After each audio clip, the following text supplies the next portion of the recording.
Welcome to the American Classroom Podcast, where we explore the role of education in building a civil society here in America. So I'm Jared Taylor. I'm here with Lindsey, Crosland, my co-host, and today we have a special guest, Heidi Udall, returning. Welcome, Heidi. Thank you. Morning.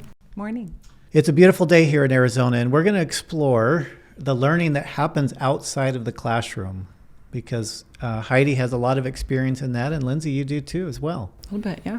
So let's start, Heidi. Why don't you just remind the listeners, you're the first person that's come back as a repeat guest, so thank you for doing that.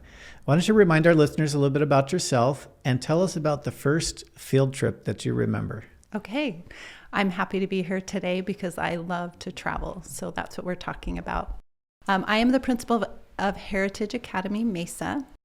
This is my 20th year as an educator, and I'm passionate about it and grateful that we can learn in the classroom and outside of the classroom. So the first field trip I remember is I grew up in Salt Lake City, and I went to Lowell Elementary School, which was in the Avenues. And we were going to see the governor's mansion, and we walked there. And as we walked from Lowell Elementary to the governor's mansion, I just remember looking around and just noticing so many different buildings, noticing just excited to be out of the classroom. We toured the governor's mansion, and then we ended up having some extra time, and so our teacher took us further towards Salt Lake City, and we passed the Cathedral of the Madeleine. Oh. And I remember stopping and looking up at this magnificent building and being in awe of what it was, wondering what happened inside, about the architecture, which was so different than the other buildings downtown. And Wow, I that's can great. still see my little, probably third grader person looking up at that building and thinking about it. Oh, wow. That's fun. That's good. I remember my first little field trip was right here, and we went to a high school. I can't remember which one it was, but we saw a performance of Peter and the Wolf. They had a beautiful orchestra, because you know that the symphony of that is beautiful. Do you remember your first field trip? You know what? I just remember going to McCormick Ranch Park. I grew up in the West Valley of Phoenix. McCormick Ranch Park, it was a historic park, and I remember seeing peacocks and learning a little bit about the area. And I'm sure there were other field trips before that, but that's the first one I remember. Yeah, that's fun. Well, it's a big role, and you've taken hundreds, maybe thousands, I don't know. You've taken a lot of young people on field trips. So tell us a little bit about some of those and how you've seen, how was your thinking about that? Why is that so enriching? So I traveled with students for about 10 years, and another English teacher and I took groups of between 25 and 40 to Europe. And the first trip that we took was Italy. And our thought was, seeing the world changes the perspective of your own country. It changes the perspective of yourself. And so the first trip was sort of a test project. Is this something we want to do? And we had such a great response. Then we just continued doing it. Fun.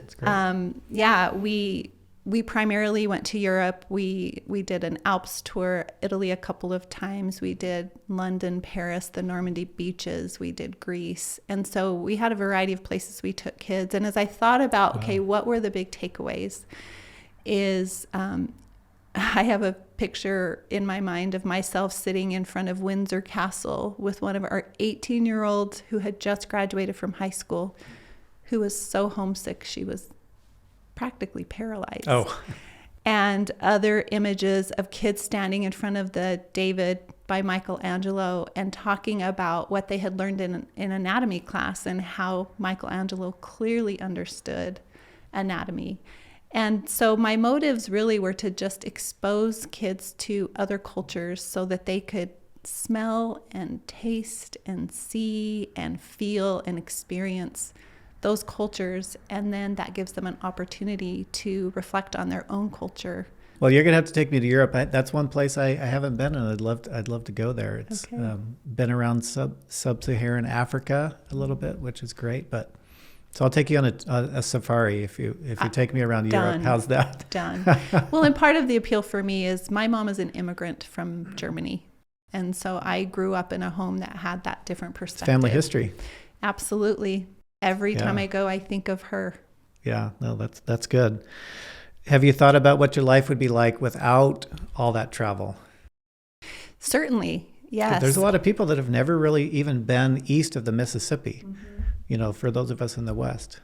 I think I'm a people person. I love to learn people's stories. I love to just imagine how their experiences are different than my own, so that I can understand them, and then it helps me, I think, become a more empathetic human being. And I think my life would have been more limited, because while I'm a big reader and I love to imagine in those areas, just sitting with people and looking in their eyes and hearing their stories in their country, tasting their food, hearing their language, it's just a different experience.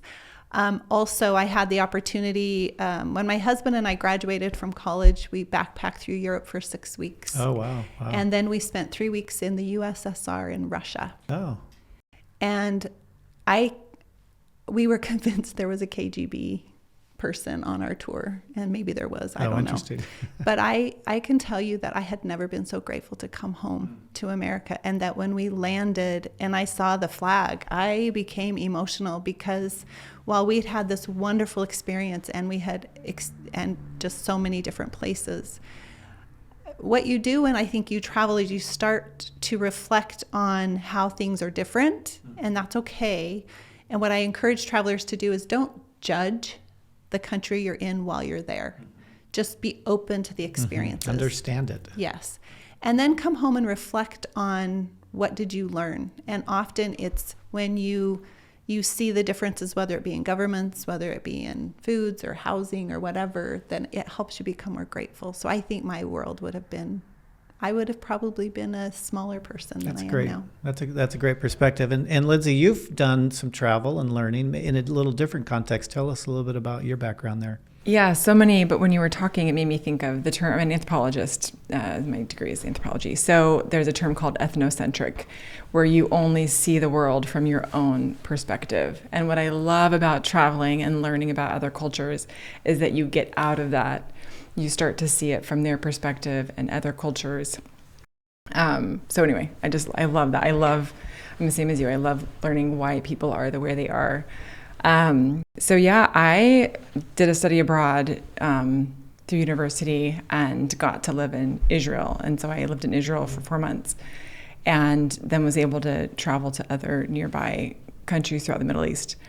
And then that was such an educational experience. And then that gave me the confidence. Then I've traveled to quite a few countries just by myself or with a group of friends after that. And I even, felt confident. I took a job with the U.S. Navy in the Middle East.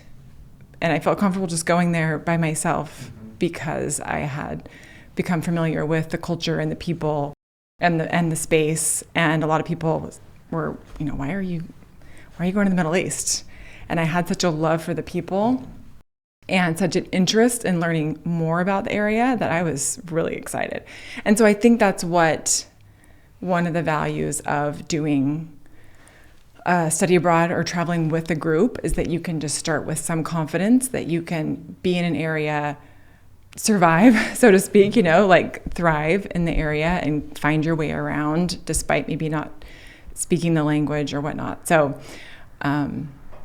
and then separately, I was going to say, we have a coworker who did a service mission for 18 months in South America. And I've heard her say on multiple occasions, I loved the people there. I had such good experiences, but when I got home, I literally fell down and kissed the ground. And so it really does help you to gain appreciation for, because you start to see the differences home.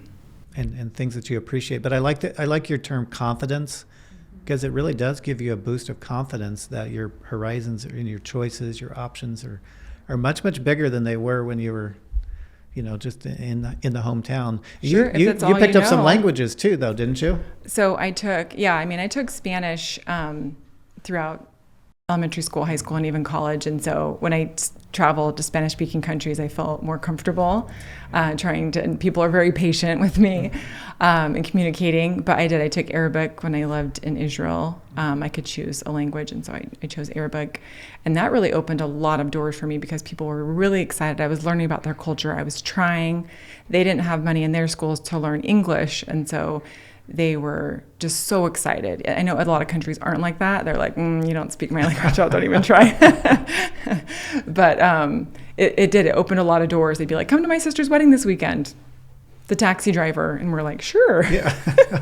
So it did. It was a great experience to learn the language or take a cooking class in the area. Like you said, like the local cuisine or and now when I travel, I always tie in a service project because I feel like it's so important to get to know the people and leave the place you were better than when you got there. So that's kind of become, and I gained that from the study abroad program. Oh, that's neat. Find out how they live and which opportunities to serve. But I like how you layer in the language too, because I remember learning a couple of the Bantu languages in South Africa, Zulu, Xhosa, and even though I didn't know hardly any of it, just a few little funny phrases, they just love you, because you're trying. Yeah. Well, can I just please go from there? So you made me think of a couple other things I think that traveling does or getting outside the classroom does, and it makes the world feel smaller. And I think for me, it has given me, it reminds me that the human spirit is really very generous, that we as human beings tend to look out for each other.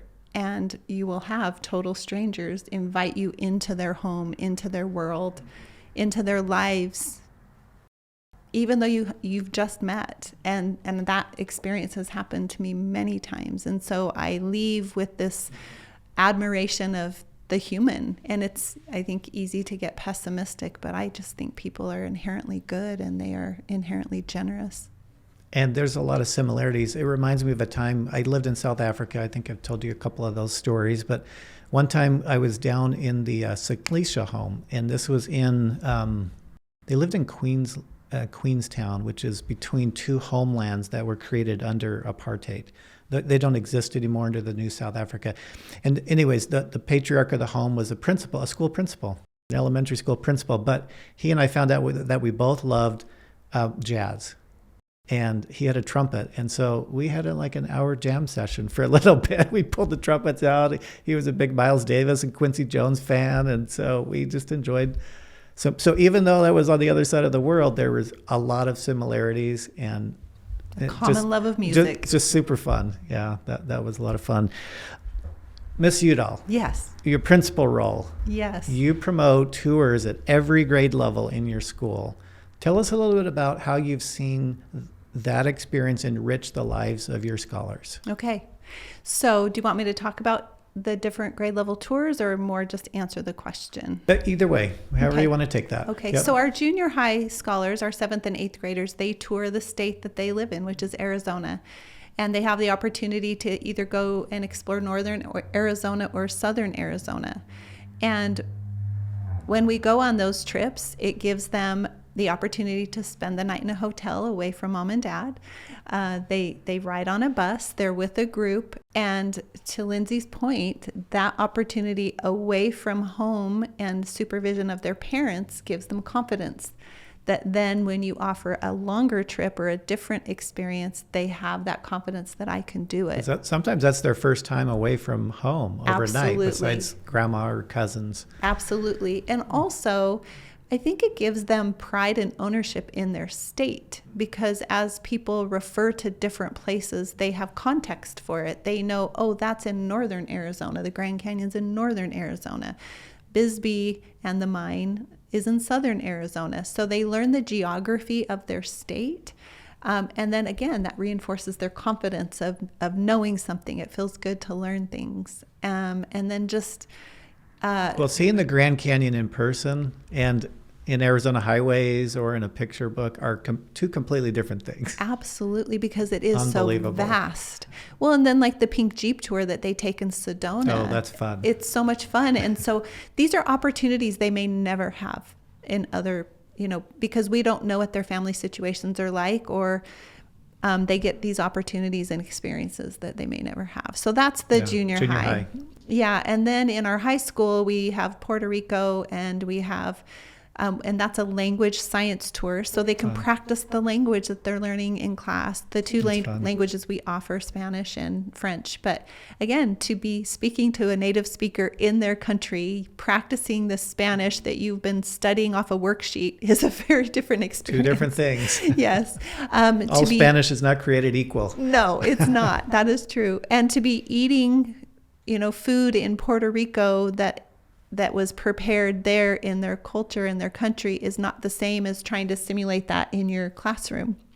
And, again, to your point, watching a video of the beautiful, forest, the rainforest they have, or the bioluminescent bay that they have, is not the same as sitting in a canoe or, floating through it at night, running your hand through the water, seeing that bioluminescence. Great. So that's our 9th and 10th. And then we have our history tours, which really are the secret sauce. They are what anchor all of our tours, because we are history focused and understanding our founders and our country. And so we have the Liberty Tour, which is Boston and New York, and going to Boston and walking the Freedom Trail and seeing those very old, comparatively for the U.S., places. And then being in New York, I remember as a child looking up in New York and wondering if the buildings were going to fall. It's but, huge. And just those skyscrapers and the cultural exposure they have to Broadway and to the museums and the art, and, just so neat. And then the Independence Tour is Washington, D.C., Philadelphia, and Gettysburg. And, each of those places in its own is remarkable. You've got Pennsylvania or Philadelphia, where you have Independence Hall in, the room where it happened, right? and then when you're standing on those battles of Gettysburg, which you have studied in U.S. history, and you realize, oh, here is how tall the hill is. Oh, here is what the valley looks like. Oh, here is how close they were shooting to each other. It gives it such different context. And then studying the Gettysburg Address, whether that be in English or history, you have, you go by that cemetery and you have the feelings of the sacredness of what happened there. And then, of course, Washington, D.C. is where it's all happening now, and visiting the museums and just seeing the Capitol and all of that. It all comes alive in such a different context. And it makes that Constitution, which is very densely written, when you see maybe at the archives, an original copy there signed by those founders. And then as you're standing in front of the Supreme Court and you think about, okay, what is in the Constitution about the Supreme Court? Here's the building, and here are the people in it that are the living embodiment of this document. It's amazing. With our emphasis at Heritage on teaching history and what that really means for the freedom and prosperity of each individual and family. When you're walking the Lexington Green, it's not just a nice, mowed grassy area, right? I mean, they know the stories, they know the blood that was spilt on those greens, or on the bridge at Concord. And some of them have family ties in that area. Some may not. Some may have family ties at Ellis Island when they are at the Statue of Liberty, and they might be able to see their family history come that way. But in any case, hopefully that they see and feel, the Liberty Bell continue to ring in their ears after they leave those tours. But yeah, anything you want to add here? I was just going to say, as you've talked to these students and all these trips you've taken them on, how have you seen them benefit? I mean, you've already talked about the application of what they were just learning and seeing it in person, and I've had that same experience. But how would you, if you were talking to a student that's I don't really know about going on a tour, how have you seen it affect other students, and what would you say to that? Well, I was thinking, one of the things everything at Heritage is about character, building character. And we have the different character pillars that we emphasize. And so like our April pillar is knowledge. And, how do you use knowledge? You can use knowledge to empower. You can use knowledge to control. Like knowledge in and of itself isn't necessarily a virtue. It's what you do with it. And so what I talk to scholars about is, how could this tour help build your character? We've already talked about the confidence piece. Even you talk about humility. I think that it's easy to be egotistical about America and how great it is, because I think it's great. But you could also be humbled by how lucky we are that this is our country and that we get to live under this government. And so sometimes, you just look at the practical application of the trip, meaning here's all the cool things you're going to see. And then you can take it to the next level of here are the ways you can grow. And it's like any education that you get. It's, the education is there. It's what do you do with it? And one of Heritage's mission points is we want to create servants, people who are citizens who give back to their communities. And I appreciated the comments you made about doing service projects. But sometimes we want to do that, but we don't know what to do. And so the more exposed you are, the more ideas you have of what is possible. We talk about preparing to go on a tour and things like tax credits and funding and that kind of stuff. And that's some of the process part of it. And hopefully people don't see money as a barrier, because to go on one of our big tours, it's really 4 or 5 tax credits. People think, oh my goodness, it's $2,000. That's a lot of money. I can't do that. Well, it's maybe 5 or 6 phone calls to relatives, and they love to give you that opportunity. So hopefully some of those procedural things are out of the way. But in terms of preparing to go to really have a good experience, because some people just want to go see Wicked on Broadway, and then that's good. We're good. I got my T-shirt. I'm good to go. Yeah. And maybe that's all they want. But in order to get the full effect of it, what advice would you give to the scholars to really prepare to get the most out of a tour? A couple of things is I think that you read up on where you're going. And so, yes, they've learned some things in school about the different places, but you inform yourself so that you have an idea of why this place is significant. So even if it is Wicked, read up on the musical, read up on, the music, read up on why it is such a sensation, because then you've enriched that experience. So I think you read about where you're going. Also, when you're on the trip, be open to the tour guides. They are tour guides and experts in what you are seeing because they have spent time researching it. And so, and if you've read up on it and you are open to the tour guides, you will inevitably have questions. And then you can ask those questions of the experts of the places that you are visiting.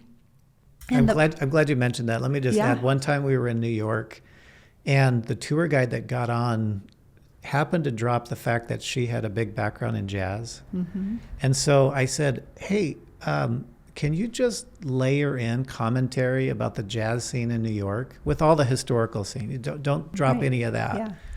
And so we got 2 tours in one, effectively, because she says, oh, when Louis Armstrong would come, this is where he would stay. Duke Ellington lived here. And she would go on and on. It was so great. I bet our kids loved it. Well, I hope they did. I think some don't take advantage of the tour guides that much. Yeah. And they sit there with their headphones or their video game or something like that and tune out. Some tour guides are more engaging than others, admittedly. But to your point, engage them and ask them about things because they really know their stuff. They do. Ask them questions. And I think the other point I've made is be open to it being different.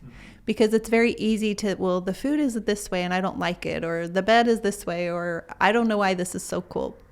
Be open to the experience. Judge it later, judge it later, but just be open to just what's happening. Try to just take it in. Especially the food. Yes. You can get Chipotle anywhere. Exactly. Right? If you're in Boston or New York, have eat a cannoli. Eat a lobster roll. Yeah, eat a lobster roll.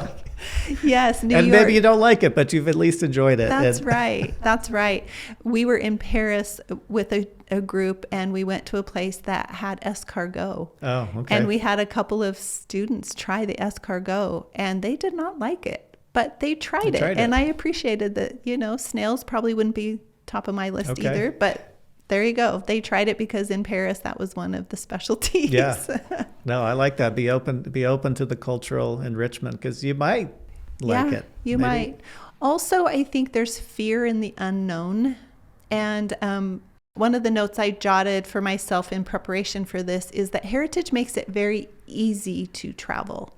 We set up a system where there's not much you have to be afraid of, meaning you've talked about the process of funding it, but we put together tours that are led by experts who have done this many times. We put our scholars in safe hotels. We put them on buses or transportation. We teach them how to use the transportation if it's in New York City.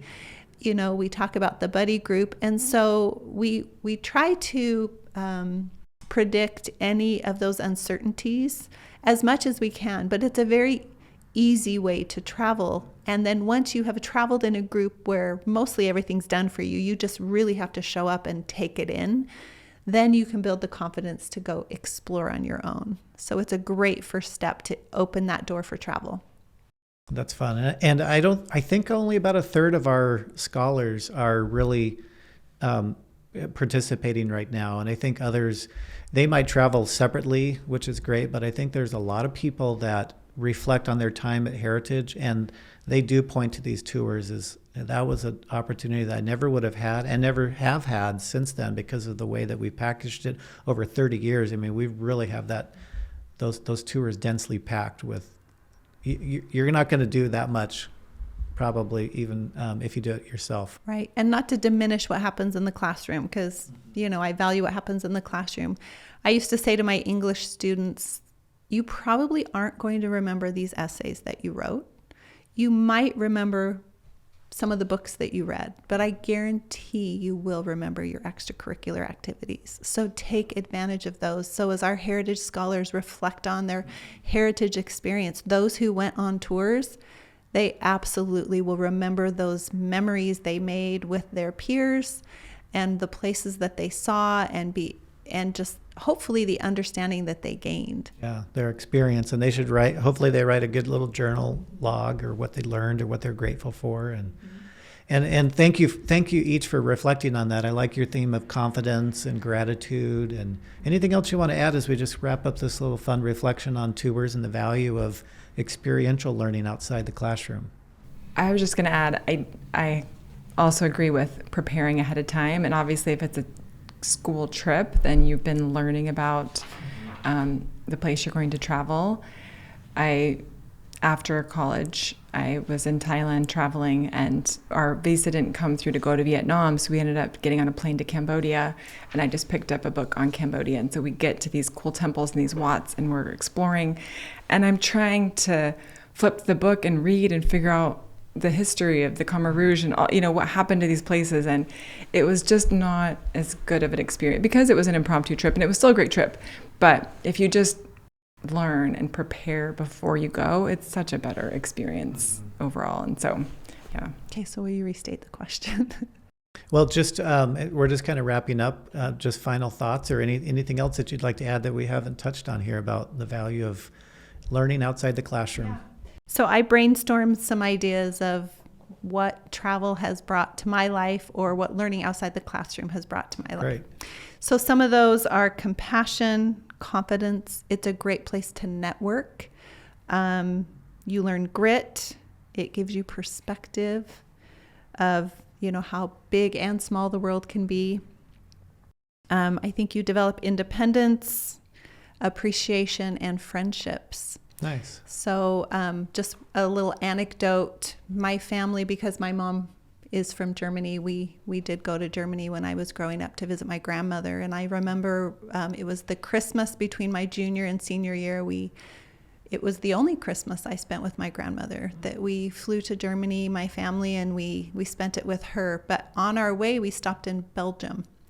And we were sitting in this restaurant, and we met this man from Pakistan. And my dad was a pretty gregarious man and pulled him over. The man, it was Christmas No, it wasn't Christmas Eve because we were during. Anyway, he sat with us at dinner and he became a lifelong friend. This man that my father continued to correspond with. And then the same experience with someone from Mongolia. We had this man, he ended up coming to ASU. He was in our home numerous times. And as you take the learning out of the classroom, but then when you bond these people to your life is changed, and hopefully their life is changed in really great ways. That's great. Anything I was just going to add that, yeah, my study abroad changed me. It was really a life-changing experience, and we still have reunions. Mm-hmm. So we'll have reunions this like semester class, and we keep in touch. And now with Facebook, it's easy to keep in touch. But I don't keep in touch with other friends from other semesters of college. Like, it was such a unique experience, and we all had these crazy cool experiences together that is a bond that will always be with us. And even when I was over there, I met people in Israel. I met people from the States who I kept correspondence with. Back then it was, letters or email. But lifelong relationships just through, taking a step out. And I love that we tour Arizona. My daughter is in junior high at Heritage Academy, so she's already done the Southern Arizona tour and is going to do the Northern Arizona coming up. But I think it's so great because I'm embarrassed I haven't taken her to the Grand Canyon yet.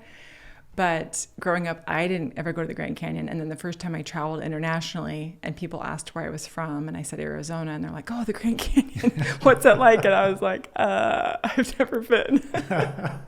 And so it just, it cemented the idea that it's really important to get to know the place you live and the wonders of the world that are right around you. And it doesn't have to be, a plane ride away. It can be a couple hour drive from your home. And so I love that we study Arizona and the history and the places and the geography. And just so that it's like makes home even more special.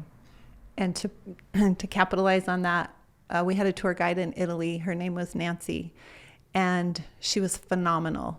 And we were in awe that we were in Rome, and we're raving about the Colosseum and everything we're seeing. And one day she said to our group of teenagers in a little bit of a stern way, she said, what we have here in Rome is very impressive, but do you realize in the United States you have the most beautiful landscapes?